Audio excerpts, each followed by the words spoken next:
Welcome to Toblach in northern Italy for what should be a fantastic afternoon of cross-country sprinting here on Eurosport as the athletes transition from the Tour de Ski back to regular World Cup duties in a sprint format that has developed into a really excellent presentation of the speed element of cross-country skiing. Maiken Kaspersen of Norway is the defending champion for the women and also leader on the World Cup Tour. And for the men, Federico Pellegrino looking to recapture some glory at this course. But before we get to the racing, let's take a look back at the Tour de Ski that has just finished. Norway's Heidi Weng won the 11th edition of the FIS Tour de Ski for the women, recording the fastest time of the day by 38 seconds ahead of the USA's Liz Steven. This was the first stage win of this tour for Weng, and she did fabulously well to be able to secure that victory. In terms of the men, well, Sergei Ustyakov of Russia, world champion at the junior and under 23 levels, and now the FIS Tour de Ski champion. Ustyakov impressively won 5 out of the 7 stages, a record for the tour incidentally in this 11th edition, and a win by 1 minute 2.9 seconds ahead of his rival Martin Jonsrud-Sundby, who is chasing in the World Cup standings. Sundby managed to pull back only 9 seconds in the final stage of the climb up Alpe Simis.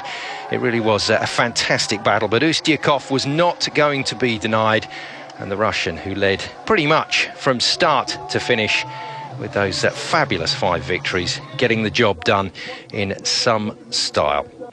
Well, turned pro at 24 years of age and first World Cup win back in 2014, but has gone on to take 13 wins in those 74 starts with 25 podiums for Ustyakov. But this surely the creme de la creme in terms of his performances so far. But at such a young age, expect more from Sergei in the future. Fabulous win, though, from him to bring home the Tour de Ski in such impressive style.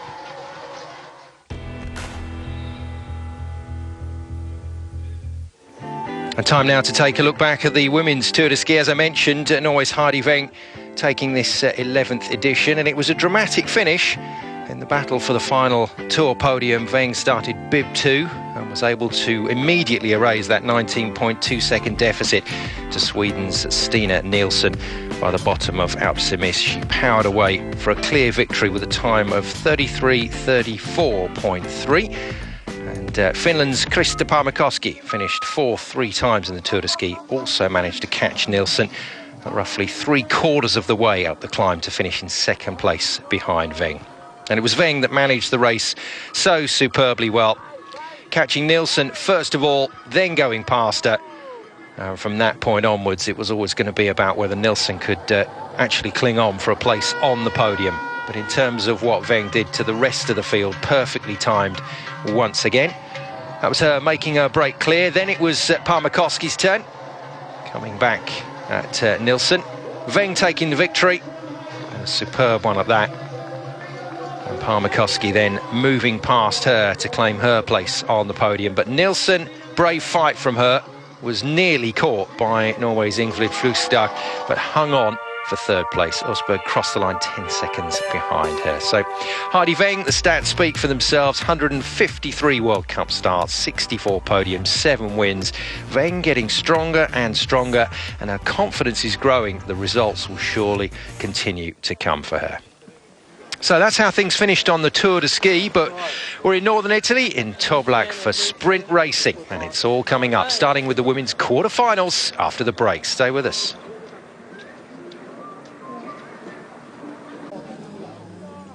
Welcome back to Toblach in the far north of Italy for our sprint racing here on Eurosport today. Air temperature, snow temperature, as you can see on your screen there, pretty good, and no wind at all. So conditions very calm indeed. This should be a really good day's racing. Well, 1.3 kilometres is the sprint. That's 2 laps of this 654-metre course, and it's relatively flat as well. It's not one of those tricky courses, so we should see some really good open racing for the speedsters today. They go twice around, and then it'll be back to the finish, and in around about an hour and a half's time, and we'll find out who will be the latest sprint winners. Well, in terms of the superstars, Maike Kaspersen Feiler of Norway looking to increase her lead in the standings. There's our start list very briefly flashed up for the women's quarterfinals, which will be first up. But Maike Feiler looking to bid to become the fifth woman to take consecutive sprint globes, and that's along with Bente Skari, Marek Björgen, Keegan Randall, who goes today, and Petra Majic. And we wish her well in that attempt, certainly looking the part here again, and the defending champion loves racing here, so it will be no surprise to see her in decent form. In terms of the men's side, well, they would love to have another Italian winner. That's how things work through the heats. There are 5 heats, 6 athletes going per heat. You've got your automatic qualifiers from each heat, plus your fastest losers. And for quarter-final 1, Hannah Falk looking to take another sprint title to add to the one that she won but way back in 2009. She will certainly be one to watch out for. But in both the men's and the women's divisions, things very, very wide open.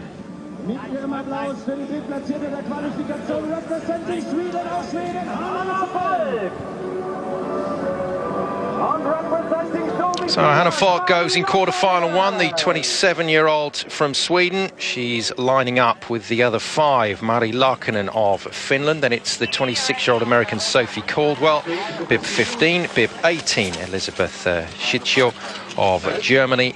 Anna Winkler, her compatriot, bib 21.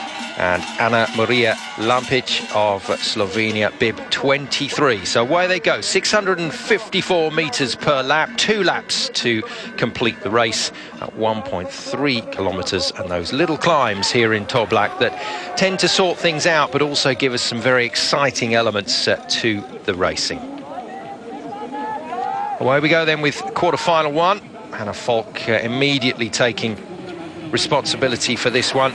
I don't think she wants to get herself in any trouble at all. Currently laying in 6th position on the sprint standings. Not had a particularly good time of it, and not managing to take a podium in any of the speed races so far this season. But looking to keep herself out of trouble here. Set a decent time in qualification at 3:12.75, but still a couple of seconds off the pace set by Feiler, who was the fastest time today, the World Cup leader. So over the little climb and back down towards the stadium. Good ski speed from Falk to keep herself clear. Looking for automatic qualification through from this first race. And looking very smooth indeed onto the left-hander that takes you back to the straight. So heading towards lap 2. Hannah Falk at the moment comfortable into the climb. Wonderful atmosphere as they go up this climb, very, very close to the fans. But that's the way a lot of these sprint courses work, and that's the beauty of as well of the atmosphere that you can generate at some of these venues. And it's been superb here in Toblach over the last 5 seasons. So once again over the hump. Falk still controlling this one and controlling it comfortably.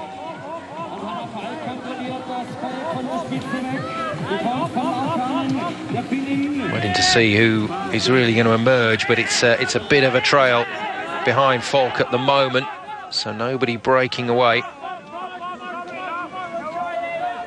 So Falk it is, followed by bib 5, Mari Laakkonen of Finland. They started side by side on the grid. Then it's Sophie Caldwell just behind them, American based in Peru. The speed a little bit too much at the moment for the back marker. That looked like Schitschio of Germany, bib 18. Now Falk's got a bit of pressure from Laakkonen. Laakkonen trying to dive round on the outside, but Falk has done very well to hug that line, double poling all the way round to set it up for this run into the finish line. And Falk it is at the moment, but she's been given a real test here by Caldwell. Laakkonen has dropped off the pace, but Falk, it looks like she's just going to hang in there, and she does. So Falk, followed by Caldwell, with Lampic and Laakkonen going to have to wait for the photo and also wait for the final time. And finally across the line, Anne Winkler. So Couple of races there, just a little outclassed by that one. But assuming that that goes with the decision, and there are no issues for the jury, then it's going to be Hannah Falk and Sophie Caldwell going through. And as we often see from qualification to that first race, a real injection of pace. Caldwell's time, 3:09.06 in second place. Well, she skied 3:15.71 in qualification. So already the ante has been upped. Pretty close finish. Oh, that's a tight one. Have to wait and see who gets that. Lampic and Laukkanen at the moment waiting for the decision. But Falk's winning time 3:08.83. That's 4 seconds faster than she skied in qualification. So good effort there all round.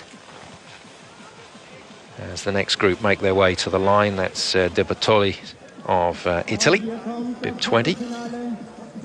And we've got the big gun in this one, making Kaspersen Falla leader on the World Cup at the moment by quite some distance, the defending champion, and looking to increase her lead here in that race for 2 consecutive sprint globes. Denise Herrmann then goes bib 6 for Germany. We've got Falla, bib 1. Natalia Matvieva, decent speed racer as well. She goes bib 4. There is Maiken. 26 years of age now, the Norwegian skied the fastest qualifying time at 3:10.89. So expect her to go substantially faster than that. Bib 20 then, as I mentioned, De Bartolis of Italy. Bib 25, Kalva of Norway. Bib 26, Sundlin of Sweden. So where we go, the yellow bib of the World Cup leader should emerge relatively quickly here, Falla, in terms of establishing herself. She won't want to get caught up in a bum fight at the quarterfinals, and she's had to be a little bit careful there.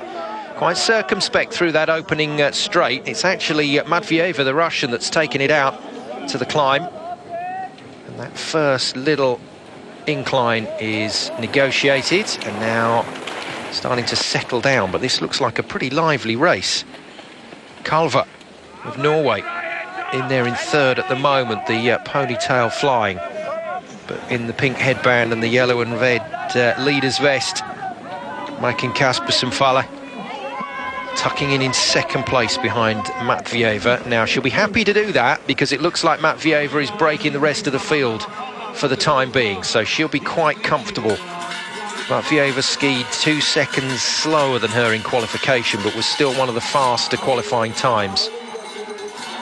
Head down, sucking the air in Matvieva after that blistering start. Little couple of moves on the outside, but that's going to be covered by Kalva.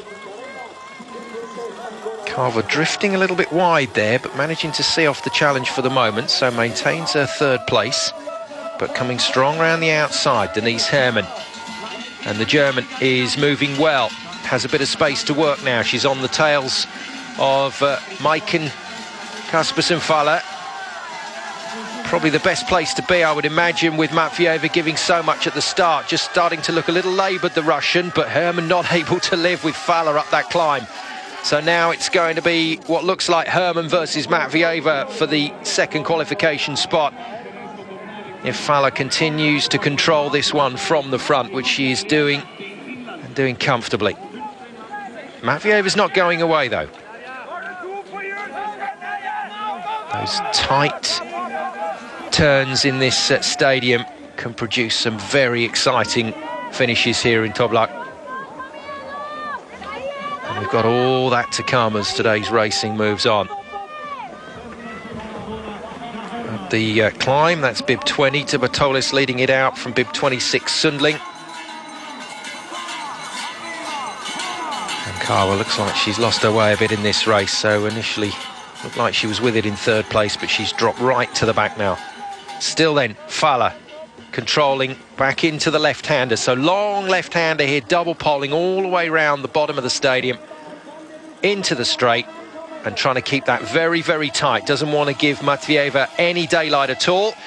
Saying to Natalia Matvieva, you want to get past me, you go round the outside, and the 30-year-old Russian deciding that she's not going to do that. She's tucking in behind and just going for the 1-2 result here. So Falla followed by Matvieva. That's your 1-2 from quarter-final 2. And they join Falcon Caldwell going through to semi-final 1 in the top half of this draw. 2 qualifiers from each, plus your fastest losers, to make up your 6 in each semi-final. And have to say, Maiken has got the bit between her teeth today. Looks the part, looks in very good nick, and was not going to give Matvieva any opportunity there at all. Well, she's raced hard from the start with the fastest qualifying time by 2 seconds. And she's racing very fast through this section. So the leader then of the World Cup Tour, 3:06.23. That's an impressive time.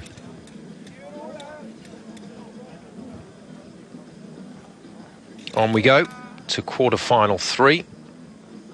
Right, Ingmarsdottir, 31-year-old Swede in bib 10, bib 11, Van den Graaf of Switzerland, 29 years of age. Then it's Wisnar, bib 13, Katja Wisnar, who's had all her successes over the years, Olympic silver medalist, making up a very solid heat. There is Ingmarsdottir in bib 10. Then we've got Kristoffersen of Norway, bib 14, Roncari of Italy, bib 28, and bib 29, Mari Eide of Norway. Well, in terms of form, coming into this one, we've got a fastest time of 3:14.87, which is by no means up there with the fastest times in qualifying. That's from Ingmarsdottir, but we go right down to Eide at 3:19.55. So it's a bit of a smorgasbord in this one in terms of times. And away we go with quarter-final 3 of 5 for the women. And emerging immediately, it's bib 13.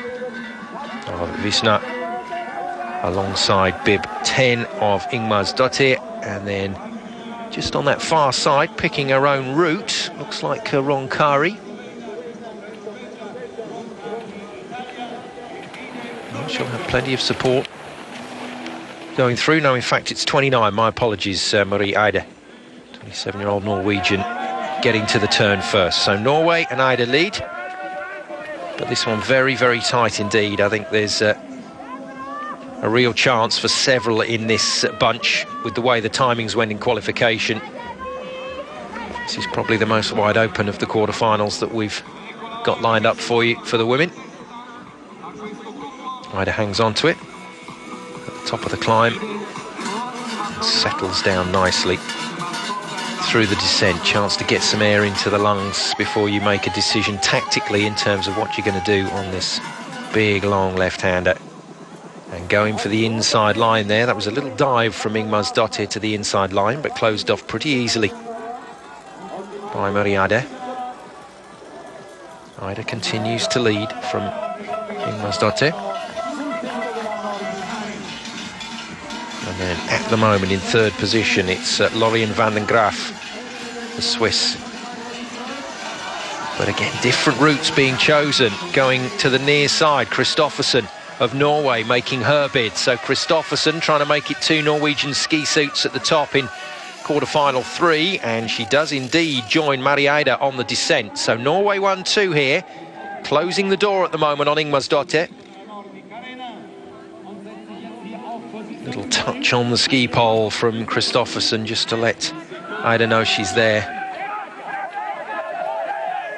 And they go again into the climb. And once again spreading out right across this track. This time it's Van den Graaf that fancies her chances on the inside. It's always a gamble when you go tight like that. You can get boxed in and have a terrible time of it. But she's gambled, she's gone for it. And with Ingmarsdottir going past on the outside, that's opened it up for the Swiss racer. So Ingmarsdottir takes over on that last climb. Good work from her.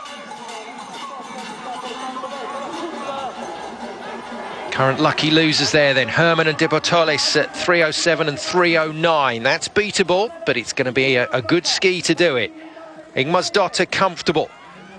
Mari Eide reclaims second place from Van den Graaf. Van den Graaf labouring in third place. But it's all about whether this one is going to be a fast quarter-final. It's going to be close, but I'm not sure it's going to be fast enough for lucky loser territory. Ingmarsdottir gets across the line. A little dive from Van den Graaf makes it second. And just as well, because 3:09.1 is pushing it on the clock. 3:09.05 to beat, and it looks like Ida has got in ahead of Herman, but she's going to have to wait for the remaining two quarterfinals, is Ida, to see whether that is going to be a fast enough time to get through as a lucky loser. So automatic qualifiers, Ingmarsdottir and Van der Graaf from the third of the quarterfinals for the women. Good race from Ingmarsdottir.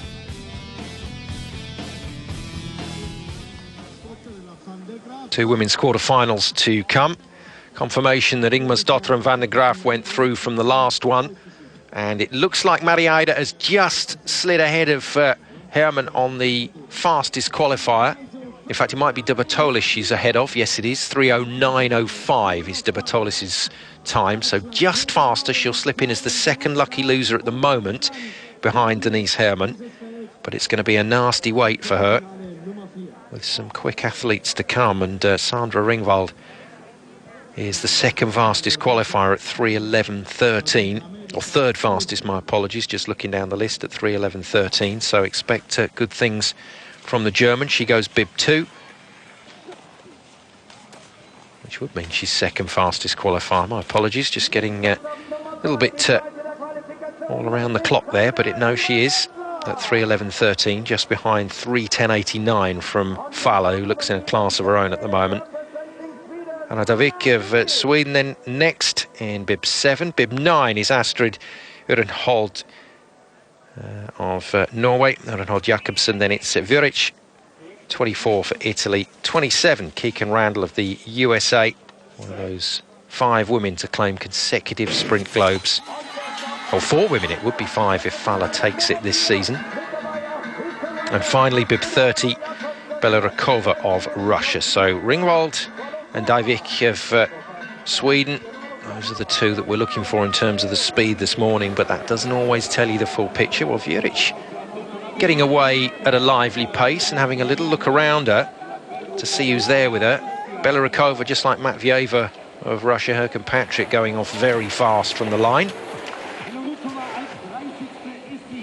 And dropping back down, Davik of Sweden, at the moment in 5th place, so she's got to make a move here, and she's done so to the inside, which is covered by Belukova. So immediately Davik has to get across to the other side of the track to create space for her. Ringwald of Germany off the pace in 3rd in terms of those two leaders who've taken this out pretty quickly. So our 2 fastest qualifiers from this heat in a bit of trouble here, not necessarily going to get through. And that's the beauty of sprinting, all sorts of variables at play, which turn this into really good watching. It's Jakobsen that leads then for Norway. Bib number 9, just behind is Vuric, bib 24. That looks like the end of Belorukova. She's come well off the pace. So coming up the climb away from the stadium, Jakobsen leads. Ringwald of Germany getting back on terms now. Vuric 24 just behind them. And Keegan Randall back from there, but Belorukova looks like her race is done. Well, still a few variables possible here. Just looking down our lucky losers. It's Herman at 3:07.73, and then it's Ida at 3:09. In fact, Ida's time has been revised to 3:09.28, so it looks like it might still be De Bertolis of Italy in that second lucky loser slot. Well, good recovery up the slope there from Davik of Sweden. Keegan Randall now dropping off to the back of this pack. Looking a little tired on that descent, Keegan. And it is confirmed as De Bertolis still in 2nd place on the lucky losers slot. So we'll have to see if this one is quick enough. They don't look to have gone out too rapidly, I have to say, as Ringwald takes over on that last left-hander. So the German fastest qualifier in this race from this morning, shows her pace here, and it's going to be a straight race between Jakobsen of Norway and De Vik of Sweden, and De Vik is going to get it just. Well, that was one of the faster races. Just shows how deceptive it can be. And a rather glum Belarikova crosses the line in last place. So, photo between Jakobsen and Randall. Good strong finish from the American. They skied very hard for that position there. De Vik skiing both of them out of it for automatic qualification. And that time might prove useful. Certainly for the lucky losers. Ringwald and De Vik through then. German looking solid. Took her time to really apply the pressure. That's the climb on the second time round on this 654-metre lap. That's the time that she got onto level par with Jakobsen and then got past her. So solid win for the German. Sweden also with representation in the semis, and I can tell you that Jakobsen and Randall 3:05.10, 3:05.16. Jakobsen gets the nod on that, and she will get the second spot as lucky loser. Keegan Randall should also be in there as well, which means trouble for Herman and de Bertolis. So final heat in the quarter-final stages for the women. We've got Tirol Udnes Weng, cousin of Heidi Weng that we featured at the top of the show. She goes bib 8. And the next fastest qualifier is Nadine van der Rich of Switzerland, bib 12. Then it's Ida Sargent of the USA, 16. Vesna Fabjan of Slovenia, bib 17. Maya Dahlqvist, bib 19. Greta Laurent of Italy, bib 22. Been a little bit quiet for the Italians. Oh, and that's trouble for Weng. Oh dear, the fastest qualifier has been spun out of the course in this fifth quarter-final, that is. Fastest qualifier at 3:14.24, not the fastest qualifier overall. And has she got enough in the tank to get back on level terms, or is this lead group going to pull away from Tirol Udnes Weng? Well, at 20 years of age, she should certainly be able to go after it if she wants to, and she's doing just that up the climb. Well, the first lap tends to just see the field settle down, and then we'll see tactics coming off this left-hander that takes them back to the stadium. That's why you see so many racers changing tracks. Dahlqvist diving for that inside line, being closed off by Ida Sargent. Well, some interesting to and fro. Fabjan of Slovenia getting herself through as well, so good work from her. Dahlqvist being pushed right to the back at the end of that racing, and bib 16 Ida Sargent in second place, bib 22 Greta Laurent being cheered on by the home fans going into the climb round about level third, but it's still the 31-year-old with all her experience. Vesna Fabjan only skied 3:16.12 in the qualifier, so we'll be looking for plenty more from her at this stage. And looks pretty comfortable down the descent, skating it out towards the far side of this course. Then another tight left-hander into the climb. Not seen too much happening on this climb today. We've seen a lot of back and forth across the piste, but no really big moves here. I think we'll see one at least, though, as we approach the final stages of today's sprint racing. And that's a real drive from the back. Dahlqvist putting in some effort to get herself from 5th to 3rd. In fact, 5th to 4th, my apologies. So a little group of 3 just off the back there, led by Dahlqvist, but still chasing Fabjan. Weng has had a tremendous effort to get back on to the back side of this group, but I think it's going to be too much for her in the end as Fabjan increases the pace to home. Little sketchy round the corner there from Ida Sargent, but she's emerged from it reasonably well. And now the drive for the line. And it looks like this one is going to be taken by Fabian, and a great sprint from Dahlqvist to try and take it from Sargent, but can't quite get past the American. So Dahlqvist dives into third at 3:11.3. That means no lucky loser spot for her or Farandrich. So it will be automatic qualification for Fabian and Sargent. And when you look back on those races and realise the critical moments, that was definitely one of them. Sargent's done herself a massive favour, just managing to pip Dahlqvist at the end of that race. So we've got our semi-finals decided. We've got our two fastest losers. As the first and second semi-final go ahead a little later in the programme. Well, decent race in the end from Fabian. Managed that well from the front. Unlucky Tyrrell Udnesveng. That fall costing her the race. That's the women's quarterfinals done and dusted then. And we'll be back after the break for men's quarterfinal action. Stay with us.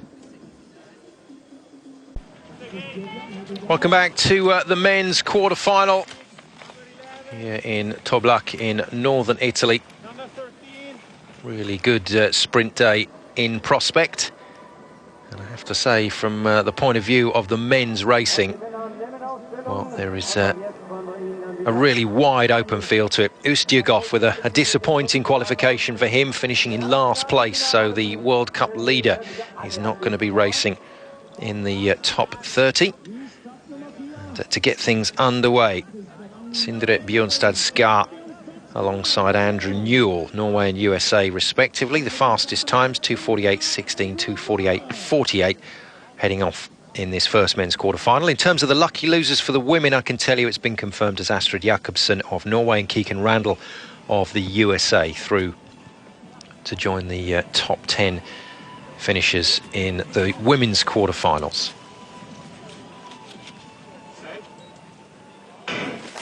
So ready to get things underway.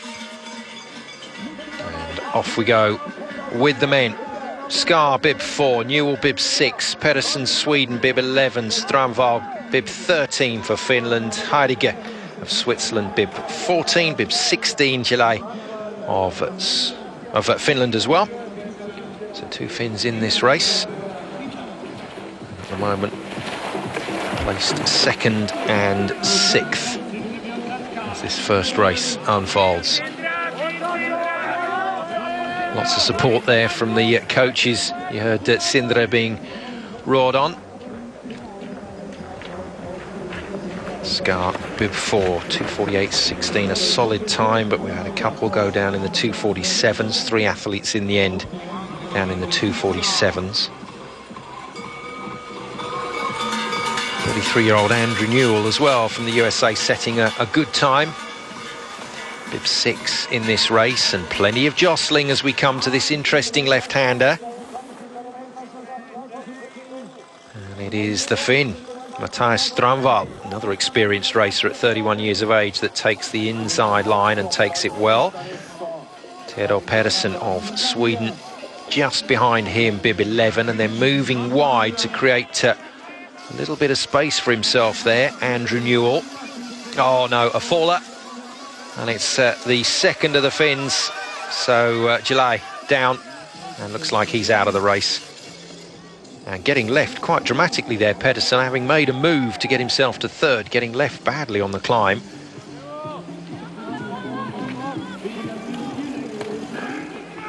Oh dear me, well maybe something wrong with the waxing on the finished skis, because that was another big slip from Strandvall this time, but he stays upright, but it's cost him all his momentum. And really struggling into the climb. Andrew Newell pounced.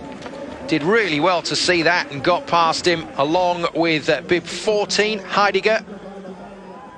Heidegger in second, just ahead of Newell.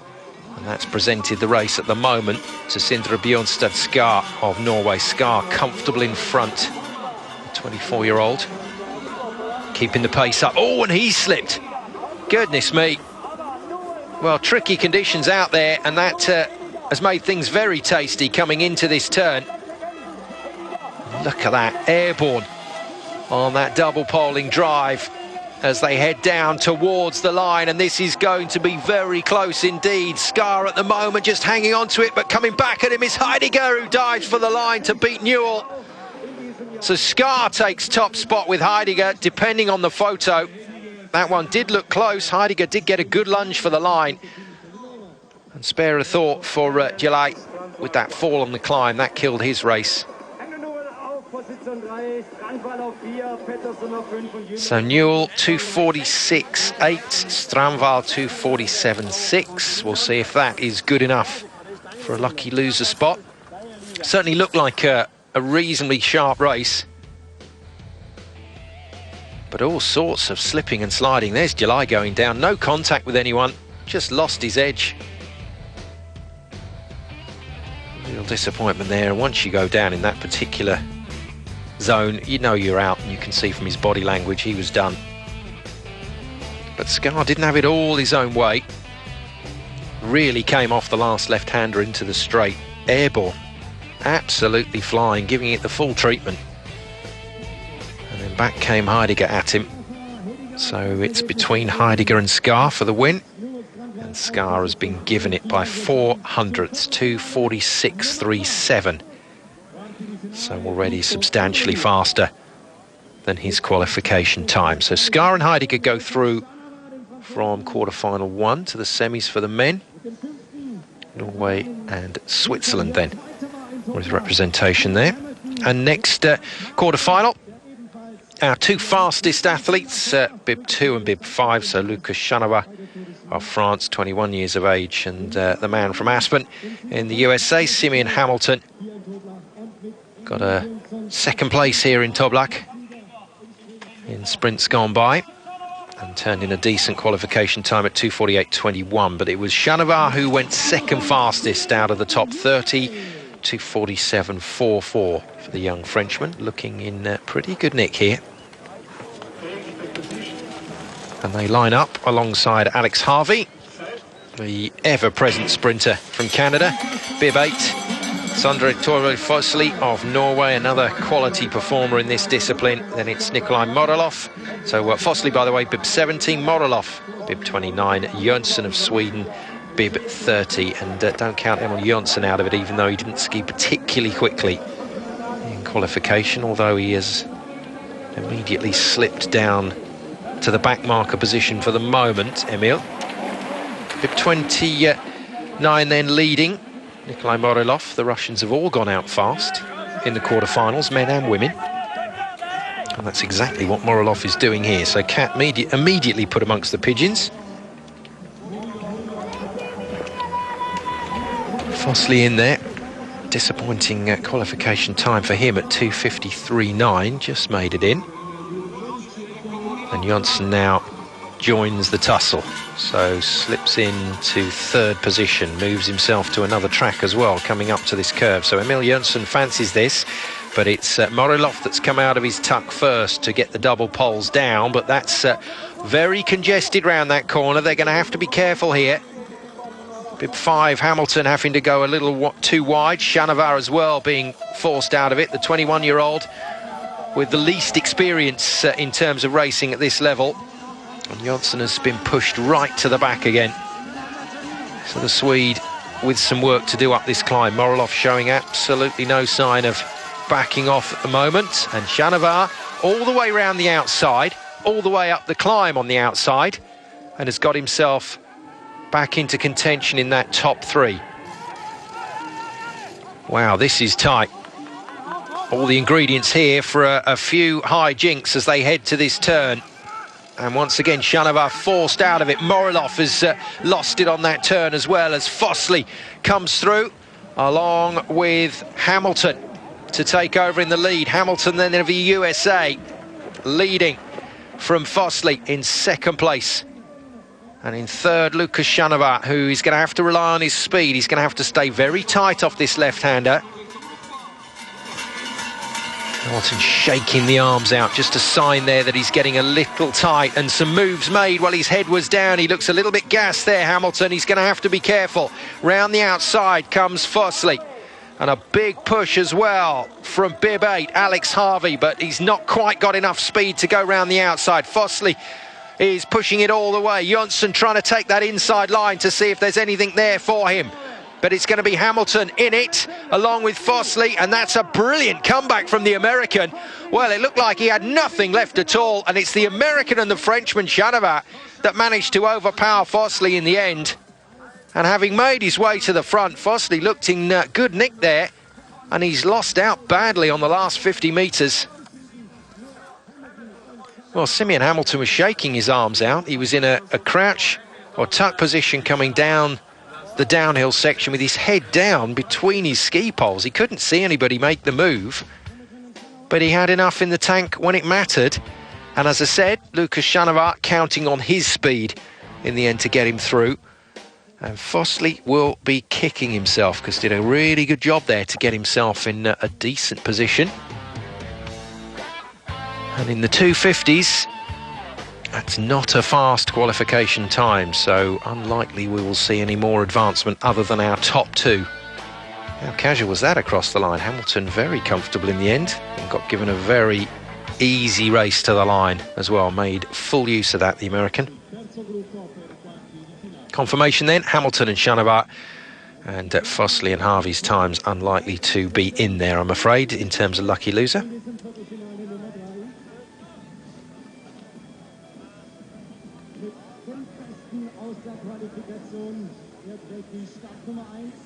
Two quarterfinals down in Toblach here in northern Italy for the men.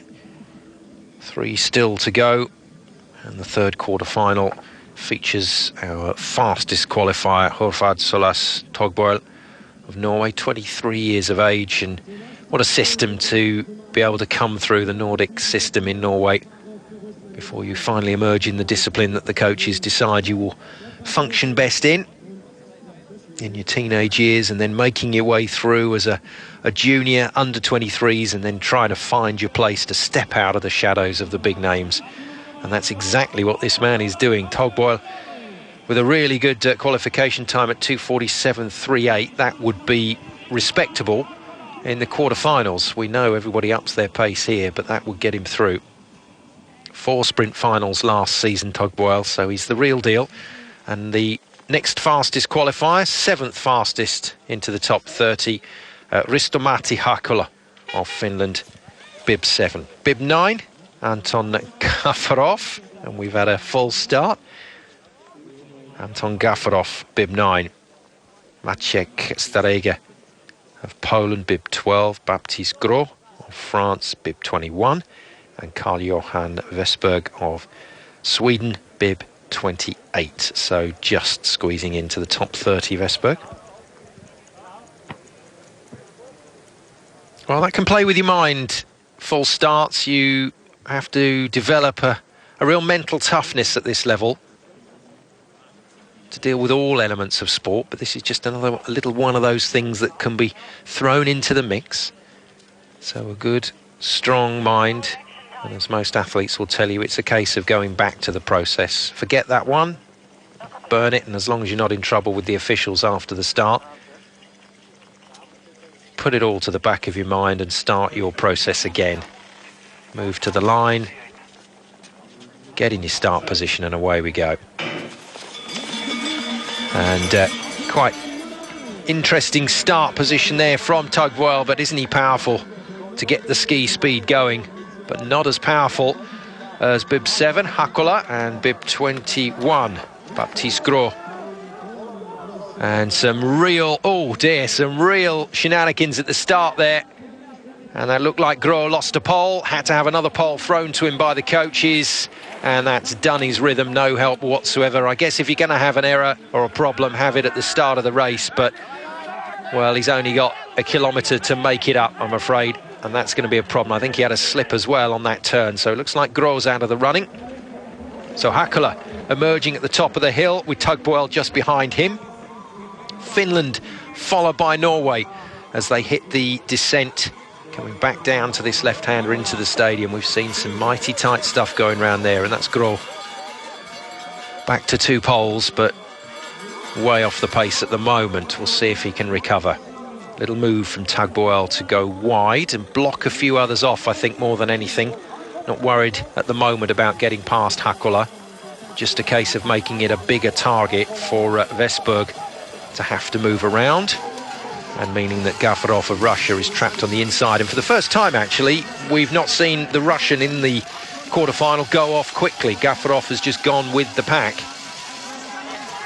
Respectable qualification time for him. Grol, the back marker still.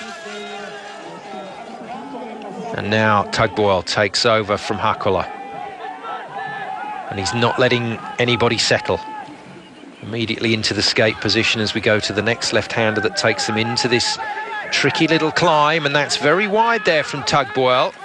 Sticking tight to his line, Hakola on the inside, and following him on the inside, Starega of Poland.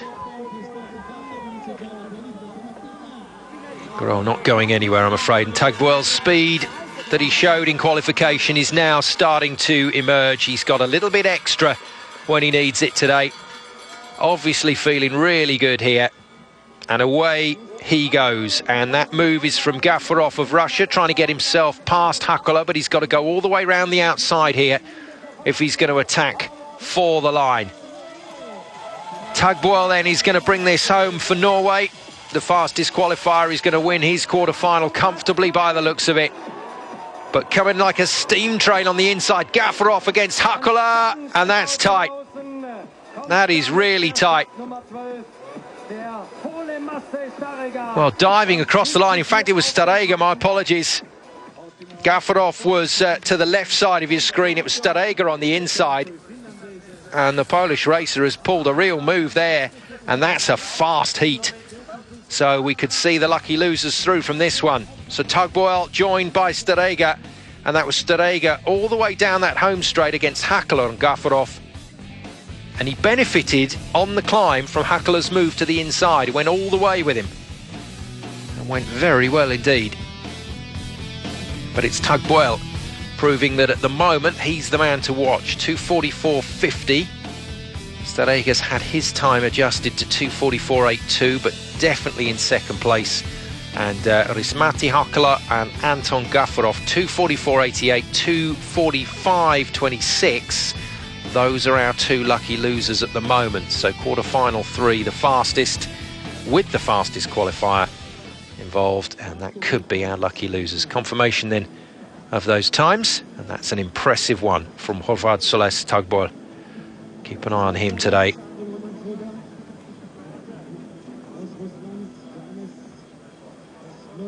Quarter-final four then, two to come for the men. Johannes Høsflot Klæbo, still just 20 years of age and still battling for regular recognition within the international setup for Norway.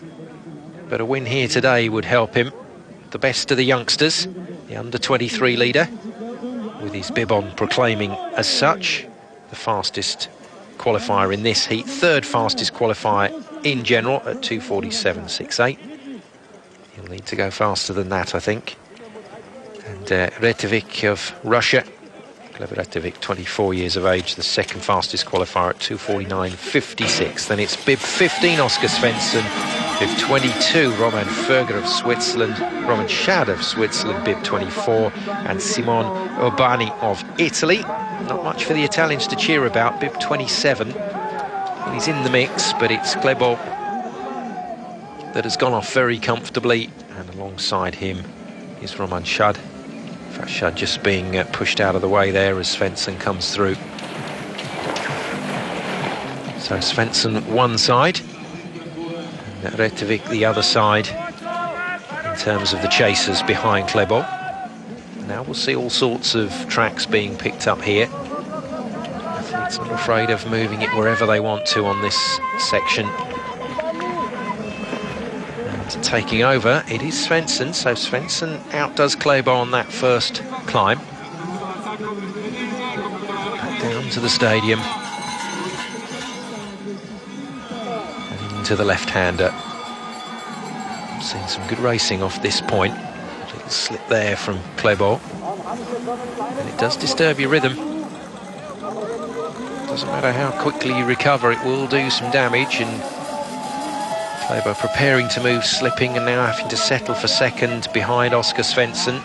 Just 1 year senior, Svensson, to Klæbo. So these two have been racing against each other on and off on the circuit for a long time now through the junior ranks. And that's a good recovery from Klæbo. Good aggressive climb from him with Retevic on his back. The Russian moving into third place. Those three clear at the moment, but we've seen some big finishes so far in the quarterfinals. Starega, the best of them for Poland. Great inside sprint all the way down to beat Hakkela and Gafarov to a top 2 qualification place. Still in the lead then, Svensson. Not yielding to Klæbo at the moment on these climbs, despite the speedy work of the Norwegian. And that's another good climb from Svensson. Long line of athletes then descend to the left-hander. We'll see people moving out in a minute to different tracks to get themselves clear. There's Hakkela and Gafarov confirmed as the lucky losers, fastest from Tugboel's quick heat. The Norwegian looking very impressive. And nobody at the moment able to get past Svensson. He's managing those angles very nicely indeed. But here comes Klæbo. He's got to go all the way round the outside with the Russian Retevic in third place at the moment. And Klæbo has got Svensson. He's got the superior speed here, has he? Oh, Svensson comes back at him nicely. And Svensson in the end having to dive for the line against Retevic. And it's the Russian that might just have nicked that. And in fact, Retevic has gone into a photo against Klæbo, along with Svensson and Urbani, for what looks like it'll be the third and fourth place for the lucky loser slots. Well, we haven't got the time confirmed yet because we've got a photo. What a race. And what a cracker for a quarter-final. It can so often be the case that you have to do all your work and get through these very tricky earlier stages if you're going to set up the big win.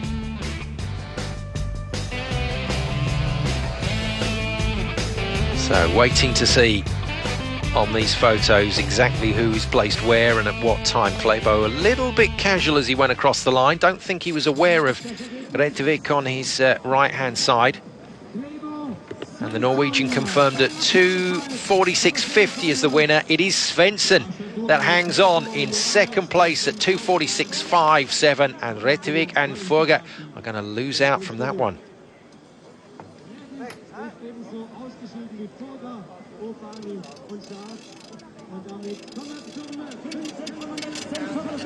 Well, we've had some very close finishes and we've had some real drama, and the Italian fans here in Toblach hoping that we are going to get the kind of drama that we had the last time Federico Pellegrino raced in a sprint here when he won it. And on the podium that day, a certain young man from Great Britain, Andrew Young, goes in this heat as the second fastest qualifier in this heat behind Paul Goldberg. And there is in bib 20 Pellegrino, 2:51.18, but it's actually Andrew Young, bib 19, that qualified faster than him at 2:51.15. But the local director, and understandably so, deciding to show us the home athlete. So 18 is Goldberg, the form athlete in terms of sprints over the last few seasons in this group, along with Pellegrino. Then it's Andrew Young, bib 19, Goldberg 18, Pellegrino 20, Valjas of Canada in 23, Silfert of Sweden in 25, and Vuorinen of Finland, bib 26. Emerging then at the top of the climb, Silfert of Sweden, bib 25, just behind him. So that's temporarily Vuorinen.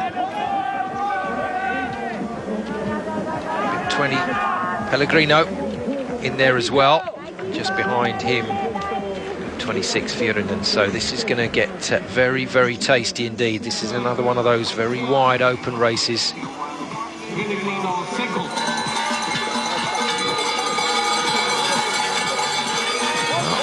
It's a bit of a surprise if that's Paul Goldberg on the back, bib 18. He's got a bit of work to do here. I suspect he's just trying to keep himself out of trouble in what was always going to be a very tightly contested heat at the start. Goldberg making his move now, trying to go around the outside of Young, which he does so. That's left Young a little bit trapped there at the back of that group.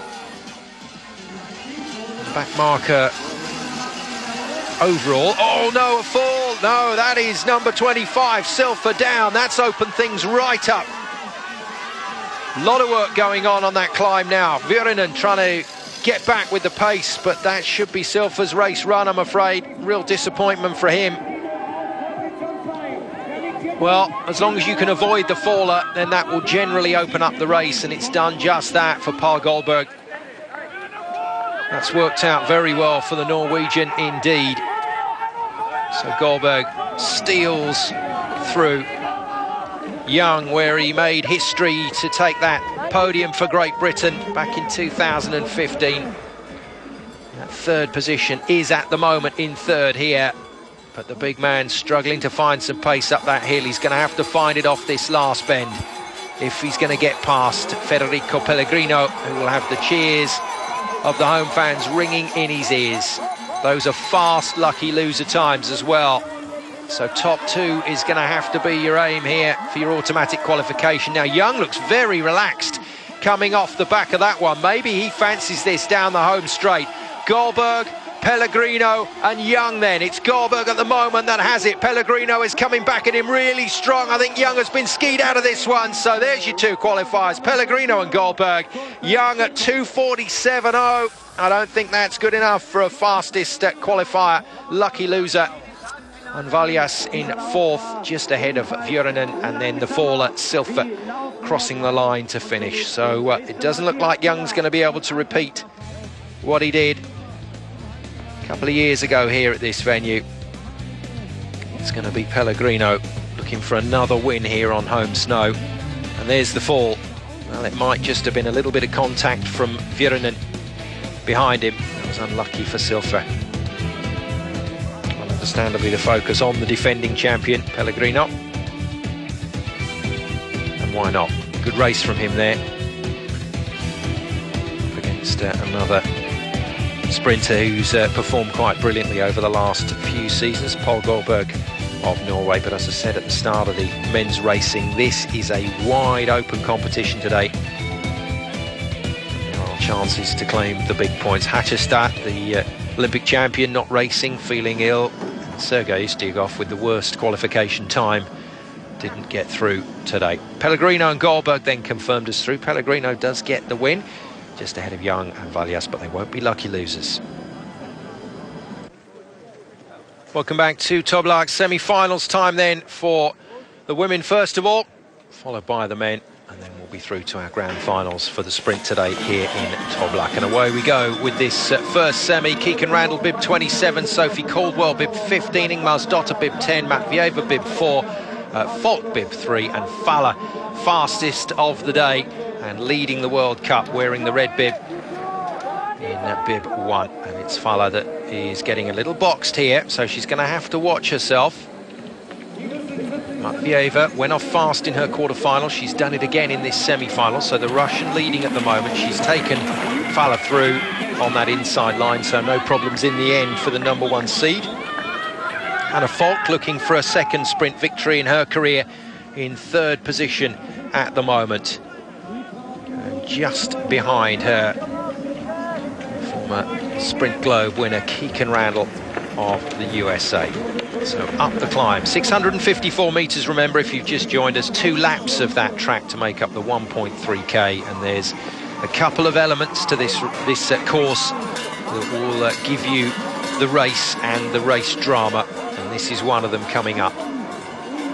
Athletes will emerge from that downhill section to try and gamble for position and prepare for position, and Falla's been done again, and down goes bib 15, so Caldwell goes down and brings down Keegan Randall with her. So that's the 2 Americans. Well, it was all smiles as they fell. Let's hope they're okay. It was a spin from Caldwell, and Caldwell span round, and Keegan Randall went smack it into her. So the Americans are out of it, and now it's 4 racing for 3 places. So Matvieva leading it up the climb. Then it's the 2 Swedes, Falk and Ingmarsdotter. And Falla's got to make her move soon. She's decided to do it sooner rather than later. Gets into third place on the downhill. But we got some dramatic racing to come still in this first semi-final, that's for sure. The Americans out, Randall and Caldwell crashing out. crashing into each other to do that. Now Falla, is she going to find an inside line here? Tracking up that hill behind Matvieva, the Russian. And she's gone past her. So Matvieva been left, and she's going to now have to try and fend off Ingmarsdotter and Falk. Falk in third position, Ingmarsdotter in fourth, but it's Falla, fastest qualifier today by some considerable distance, that is taking this first semi-final out and looking to increase her lead at the top of the World Cup standings come the end of today. Still a long way off from that happening, but you have to say she looks the real deal, and even in trouble at the start of that race, getting boxed in at the start, she looks solid. Now, what's Matvieva got? What are the two Swedes got? Falla leads it out, but Matvieva is going to be under pressure here. Falla driving for the line, Matvieva in second place, and it looks like they might just be able to hold on here. Yes, it is. Falla then from Matvieva, that's your 1-2, then Falk in third position, Ingmarsdotter coming across the line in fourth, 3:07.3 the time. Falla not quite looking as strong as she did in qualification and quarter-final one, having to work a little bit harder than she maybe would have wanted to there. But there's no hiding place in these sprints, no doubt about it. And Keegan Randall comes across the line as a rather forlorn figure. I don't think that Sophie Caldwell has bothered to get up. No, there she is. Oh, it's good to see, because that was one of those falls where you can tweak a knee, you can rip a shoulder. Easy to do, because they were not in control of that as they went down. So Caldwell getting a sporting round of applause from the Italian fans, but that's not the way she wanted her racing to end today. A bizarre one, that fall. Kind of twirled 180, bit of ski ballet to end up going backwards. I think we're going to see it again. There she goes. Then she goes down onto her backside, and Randall can do nothing but crash onto her. And look at that reaction. Well, both of them in fits of giggles. Different way of looking at it, I guess. A nice reaction to see in the pressure cooker environment of the World Cup Tour. But in the end, Maiken Kaspersen-Falla, the real deal, gets it across the line in first place, just ahead of Natalia Matvieva. That result confirmed, with Falk and Ingmarsdotter having to wait to see if their times are going to be good enough for a place in the final.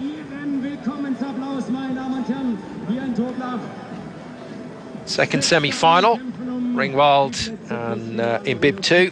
Then Fabian, who raced very well in her quarter-final, as did Anna de Vick.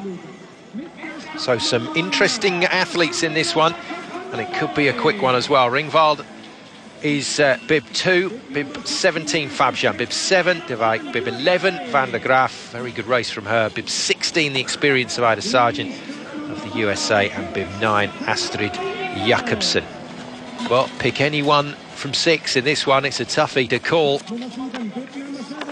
We're going to see some very tactical racing throughout these next 2 laps. So final introduction of the athletes. Van der Graaf looked to have good speed in the skis, the Swiss racer in her quarter-final. Coming through along with Ingmarsdotter. And then Fabian along with Ida Sargent in the final quarter-final for the women this morning. So it's an outside start from one of the slower races. So the big, long, straight drive to the first climb. And it's bib 2, Ringwald, that breaks into the double pole to start with, alongside her. Bib 9, Jacobsen, and bib 11, Van der Graaf, as well emerging right on the inside of Vesna Fabian. But she did some really good work from that position in the quarter-final, Fabian, and she's been allowed a very clear run straight away, so no traffic in front of her on the inside line. And then that will change to the outside line as we move to the left-hander. Round the left-hander into the climb. And it's Van der Graaf that takes the gamble and takes over in the lead, leaving Ringwald from Germany on the inside. Jacobsen, bib 9, has gone wide. And right on the inside, Ida Sargent of the USA. We've already seen her 2 compatriots come to grief on the course, in quarter-final 1. Randall and Caldwell skiing into each other and out. And on the descent, Jakobsen. Touch on the ski pole from De Wijk. And Fabian. Through to the left-hander, where we see most of the drama setting up for the finishes in these races. Jakobsen then looking solid and strong. Didn't look as quick towards the finish of her quarter-final, so might have to do a bit of work here if she's going to ski that out of the rest. There's some fast racers in there with Jakobsen that will fancy the quick finish, the sprint finish. On the climb, not bad from Ringwald. And Ringwald drawing level with Jakobsen. Jakobsen then just drifting to the front once more on that descent. So left-hander into this climb for the last time in semi-final 2. And going a little bit wider, it's Ringwald of Germany. And once again, diving for the inside. Ida Sargent fancies that line, which means she's right on the back of Jakobsen's skis. And once again, Jakobsen holding off the challenge. 4th position, Fabian. So Jakobsen has led for most of this race now, tucking in behind her, drafting down that descent was Ringwald, but Ringwald has moved that out now. Falk and Ingvarsdotter, the lucky loser times up on your screen from the semi-final, the first semi-final. There are only lucky losers, so that's the time these guys have to beat in 3rd and 4th position. The 2 automatic qualification spaces still wide open. Jakobsen right down the middle. Coming back hard, it's Ida Sargent on the inside. And on the left-hand side of your picture, Ringwald. It's Ringwald then against Jakobsen, and a very fast finish coming through there from Van der Graaf, who dives for the line, but it's not enough. Ringwald then takes it. Fabian manages the situation very well indeed to make it through in 2nd position for Slovenia. And now it's all about the time in terms of the fastest losers. And it's going to be tight, but semi-final 1 marginally quicker. So Van der Graaf against Jakobsen's time to be confirmed yet. Jakobsen's very good work down the for most of the course, but it was Van der Graaf's dive for the line which might just have done it for her. And in amongst all of that madness, Fabian Wessner, just under 2/10 or just over 2/10 of a second behind Ringwald in the end, managed that finish very nicely indeed, coming through the traffic. Waiting then for final confirmation. Our fastest losers, our lucky losers at the moment, 3:07.83. Hannah Falk, 3:08.06. Ingmarsdotter, I think that's going to be quick enough for them. It is. So Ringwald and Fabian go through, but it's 4 from the first semi-final that make it through to the women's final.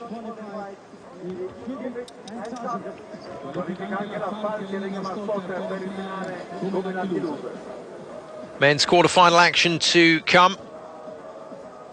And the fastest man so far today, Hovard Solas Tugboil, goes in this one alongside his compatriot, who has a yellow card from an earlier full start, Scar. Anton Gafarov then in semi-final 1 for the men. Where's bib 1? Jovian Heidegger for Switzerland. He had a good race in his quarter-final. Bib number 2, Chavana has gone very fast today. Been impressed with his effort. Lucas Chavana looked superb and relied on a big kick finish in his quarter-final and relied on it well. Sindre Bjørnstad goes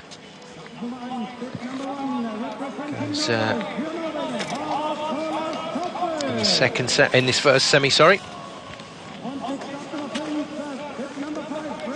Bib 5, Simeon Hamilton of the USA. I thought he looked tired coming towards that final left-hand bend to head back to the stadium. He was conning all of us. He wasn't tired at all. He was in very good nick. Here we go with this one then. And bib 1, Tag Boel. Bib 2, Chavanard. Bib 4, Scar. Bib 5, Hamilton of the USA. Bib 9, Gafurov, the Russian. Bib 14, Heidegger of Switzerland. And it is Gafurov that leads it out. He went hammer and tongs towards the end of his race, but was actually quite circumspect at the start of his quarter-final, Gafurov. He's quickly away of the Russians today across the men's and women's division. And this one getting a little bit cagey into that first turn. I'm not sure Tag Boel will want to leave it at this pace for too long. And Tag Boel, short, stocky, powerful individual, very quick responses to what is going on out there on the course. He's moved himself into clear air, but he might just tuck back in on this downhill. He does, so tucks into draft behind the Russian Gafurov. So Gafurov, Tag Boel, that's your 1-2 at the moment in terms of your automatic qualification places to the final. Tag Boel, well, happy to sit in on that inside line. Happy to sit just behind him is Scar of Norway. Right onto the inside now is Heidegger, so a lot of traffic around him, Heidegger. He's got to be careful there, bib 14. Gafurov first into the climb, but it's Tag Boel that looks like he might be pushing here. And he is. Gets on level terms with the Russian, does Tag Boel. Once again to the descent and fall, as I'm glad to say, through those tricky sections of the course so far. As Tag Boel skates it into the corner. And the first of the tricky left-handers, and look how much vigour he has in that action. Once again, clear of the snow as he jumps into those very strong strides up the hill, and following him is Sindre Bjørnstad Skar. So Norway 1 and 2 at the moment. And Tag Boel is taking Scar quite a way away from the rest of this field here. Both men trying to just get the air into the lungs for the finish, skating to the corner. Can anyone get back to them? Nearest to the challengers at the moment is Simeon Hamilton, bib 5, and we saw what he did in his quarter-final. Came from what looked like out of breath to a very strong finish, and Hamilton's giving it another go here, but it's Tag Boel at the moment from Scar. The two Norwegians holding off the rest of the field. Great dive for the inside and a dive for the line from both Hamilton and Heidegger, but not enough in the end by the looks of it. Tag Boel and Scar hang on to 1 and 2, but that was a brilliant effort across the last 5 or 6 metres from both the American and the Swiss. But that, to me, didn't look particularly quick on the opening parts of that race. Chavanard and Gafurov's times of 2:49 and 2:50 confirm that. So in terms of lucky losers, Heidegger and Hamilton will be out of luck if Heat 2 is quicker. Well, Tag Boel is still looking the real deal today, chasing his first Sprint World Cup win. That's the finish. Oh, well, that was very close with Scar, so the photo might not go Tag Boel's way. But for confirmation of that final time, not always easy for us to see that photo finish from the angle of the camera. No, it is Tag Boel that gets it by 600ths, so the two Norwegians through automatically. Hamilton and Heidegger will have to wait to see if they are good enough for lucky losers. Semifinal number 2. Semifinale numero 2. Semi-final number 2 then features the under-23 World Cup leader, Johannes Høsflot Klæbo of Norway. Been an interesting season for him. He clearly is strong enough to be racing comfortably at the top level. He's clearly a vital part of this Norwegian squad, but so many big names around for Norway. It's pretty tricky making your way into that setup, but that's what produces champions. If you have that many athletes going through your system and they have to work that hard to make the team, that's why you get brilliant results. So into our second semi-final. Bib 15 is Oscar Svensson. Bib 20, Federico Pellegrino. defending champion here on home snow. Can he do it again today? I think he's got his work cut out. Maciej Starega of Poland, what a finish from him on the inside to dive across the line, and he's got his fans here as well. That's good to see. There's Klæbo. Been fast so far today and gradually building his repertoire of race knowledge at the top level. There is the man, Pellegrino. Well, you can't count him out when it comes to that last 50 metres. If he's in it, if he's on terms with the leaders, he's got the kind of firepower down the home straight to make it count. Paul Goldberg, good to see him racing well again today. And bib 7, Risto-Matti Hakola was the first athlete that we saw. So here we go. Klæbo, Pellegrino, Starega, Svensson, Goldberg, Hakola. That's your lineup. And it looks like Klæbo making the bid to be in the lead at the first climb.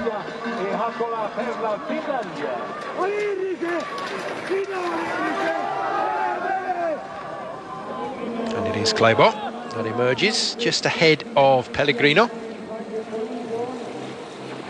Pellegrino will not want trouble here. He'll want to try and keep himself clean and away from the rest. That's bib 12, Maciej Starega in third position, and just diving for the inside there, bib 7 of Finland, Risto-Matti Hakola, but he manages to really get on level terms, and in fact, in the end, Starega decides he's going to cut across to the inside, and why not? It's been a good position for him so far today. Down the hill, and for the moment, Klæbo relinquishing his lead, so Pellegrino taking over for the Italians in top spot. Skates his way round this very tricky left-hander back to the roar of the stadium. He's experienced success here in the past as Pellegrino. He would love to do it again today. Klæbo in second. Pellegrino leads for Italy, and cleverly making his way up the inside there, Oscar Svensson, and a big slip from Pellegrino. That was the pole that went away. The right hand didn't get purchase. That could have been a real problem for the Italian, but he's recovered well.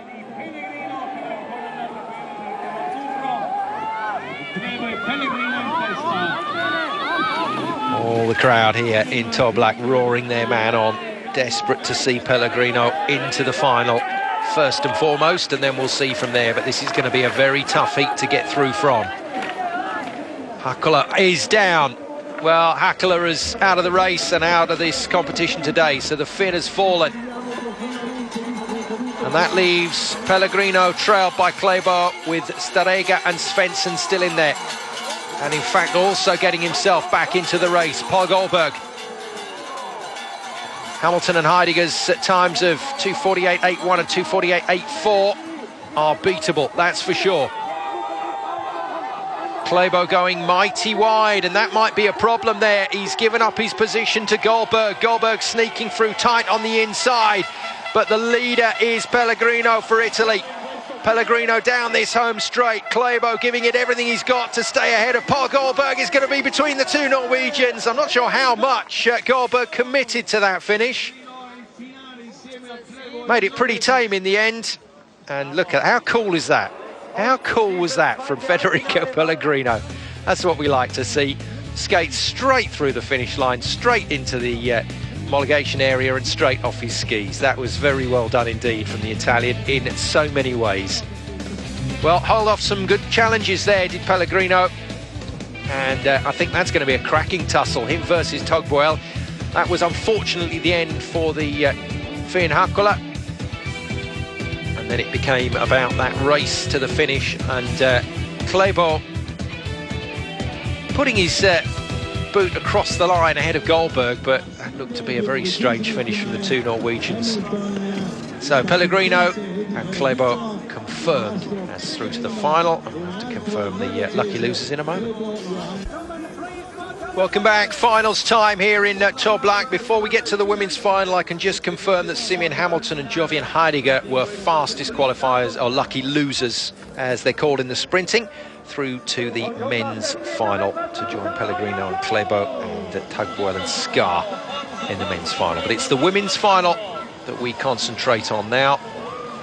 And we have all the ingredients for what should be an absolute cracker. But can anybody compete with the speed and race nous of Maiken Kaspersen Faller, the World Cup leader, looking in very good nick indeed here in Toblach, setting the fastest qualification time and then coming through her quarter-final and her semi-final in decent shape. And some really good talent around her. Natalia Matvieva of Russia has been very fast away from the start line. She's tried to inject some serious pace. Ingmarsdotter and Falk of Sweden through as the two lucky losers from the Faller Matvieva semi-final. They'll be looking for a bit of revenge. And then going down into the slightly slower and more tactical second semi, Sandra Ringwald and Vesna Fabjan, Germany and Slovenia respectively, have made their way through to this final. So the athletes will make their way to the start gate very shortly, and then we'll have the introduction of our finalists.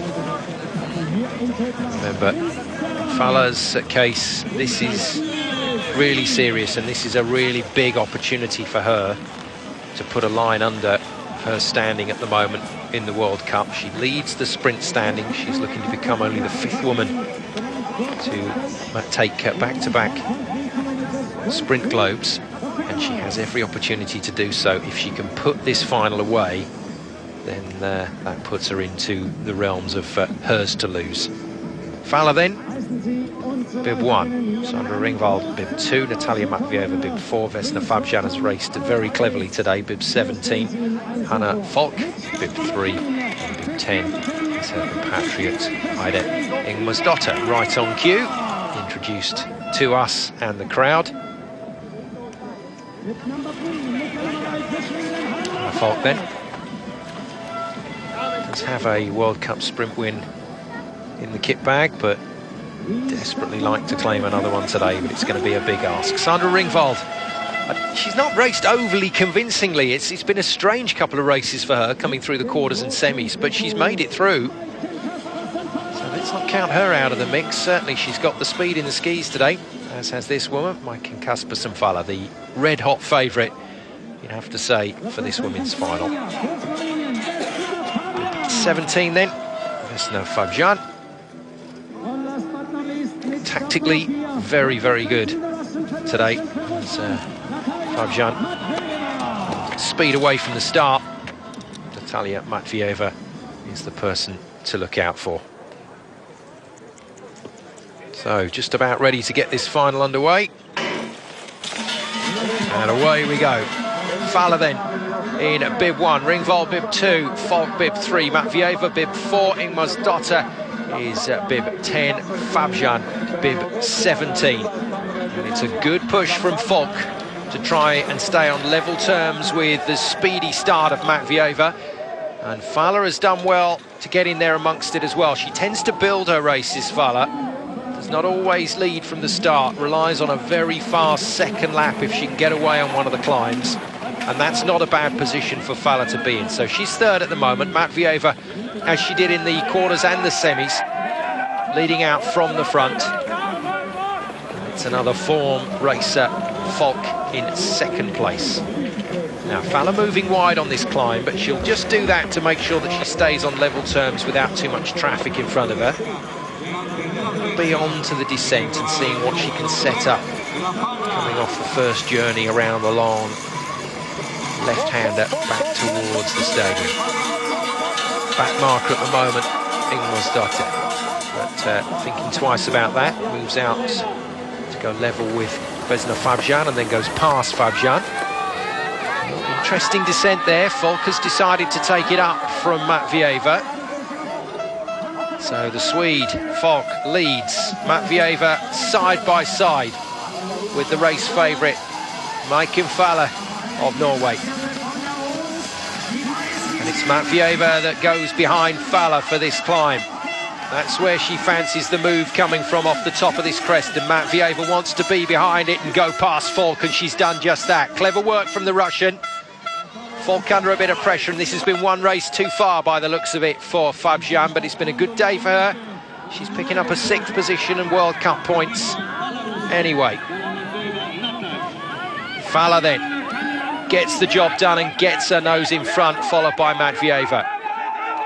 Falk not giving up yet, but that's a substantial margin going into this climb for the Swede to have to initially close to get herself back onto terms for the sprint. Look at the speed from ski to ski from Fala. That was astonishing. Ringvold at the moment not convincing in 4th position, and these two away. It might come down to a race for the podium. So Fala leading away from Matvieva with Falk in 3rd. Fala just gets it lined up nicely for this left-hander and now starts to ramp it up. She knows how quick Matvieva is. Falk trying to make sure that nobody catches her for 3rd, has come very fast off that final bend. Falk trying to hang in for 3rd. It's Matvieva then up against Fala for the win. Fala trying to keep it together, and the defending champion just about getting across the line. That is close. Matvieva has done it, has she? Well, photo finish. Matvieva fancies it. And Fala dived for the line, and I think she went just a little bit too quickly and got left with a bit of a glide across the line, which Matvieva thinks she has exploited fully. No problem in the end for Falk, taking that 3rd position comfortably ahead of Ringvold. But just as it looked as though Fala had that one comfortably in the bag, Matvieva used all of that speed that we saw from her in earlier racing today. But instead of using it at the start of the race, used it at the close, and Fala might just have been scalped there. And that will be disappointing. That's not the points that she wanted to come away from Toblach with. Well, waiting for confirmation of that photo, but Matvieva really did fancy it. And yes, it looks like Matvieva has got it with a time of 3:04.13. That was quick, and quick enough to beat Fala. Well, Fala managed this race very well, did everything that she wanted to do, left herself in a position where she had a clear run at that line down the closing stretch, but just appeared to mistime the lunge for the line. There it was, and it's only a matter of centimetres, but it's a glide and it's hundredths of a second, and that can make all the difference when it comes to sprinting. That forward momentum slowing up, and Matvieva came through like a steam train. Absolutely fabulous from the Russian to pick up a victory. And confirmation there of the final standings and the final time. Matvieva very impressive, beats Fala into 2nd place. Hannah Falk on the podium in 3rd. Welcome back to Toblach. One photo finish already in the finals for the women. A superb drive for the line from Natalia Matvieva of Russia to claim victory in the sprint ahead of today's red-hot favourite, fastest qualifier, and looked untroubled through most of that final, Fala. But in the end, Micah Kaspersen Fala beaten into 2nd place, just ahead of the Swede Hannah Falk, who made up the podium for the women. So Fala with points, but not quite the maximum that she was looking for today in terms of her World Cup challenge this season. So from the drama of the women's races, we go to the men's, but let's hear from the winner first. Yeah. Okay, Matvieva. Natalia, sorry. Very nice victory. You win just at the finish. Yeah, very good job. I'm very happy today. I a lot of time wait to win. I'm very happy. I think, and Russian team today happy. Thank you very much, my service team. Marcus, Kramer, thank you very much. Good job today. All right, well, congratulations to you as well. Thank you. Well, the racers know just how important the service teams are, getting the ski preparation right for various conditions, and the Russians doing very well today. Matvieva, as she said, she's waited a long time for that one. And she's taken it with both hands today, and what a great win as well against Fala. That's a big scalp to claim your World Cup maiden victory. Well done to her. Then Matvieva, then the winner for the women. But who's going to win in the men's division again? It's pretty wide open. Federico Pellegrino the home favourite, of course. The Italian looking to defend his title here. And he certainly looked the part through the quarters and the semis. He's still got that very fierce sprint finish, and that may serve him well in this race. Simeon Hamilton and Lukas Janova of the USA, and Jovian Heidegger of Switzerland. USA and Switzerland are the two lucky losers. So coming through the faster of the two semi-finals, the first semi, along with the two winners from that one, Håvard Tagbuel and Sindre Skar, the two Norwegians. And then it'll be Pellegrino and Klæbo from semi-final 2 to make up our 6 for the men's final. Number 5. Well, a few variables could happen here in this men's final here in Toblach. Pellegrino is the favourite in terms of the home fans. Tagbuel as the fastest racer today for Norway. But he's got his teammates Klæbo and Skar in there as well. So the Norwegians will be looking for a 1-2-3 if they can get it. But they'll have some competition to deny them.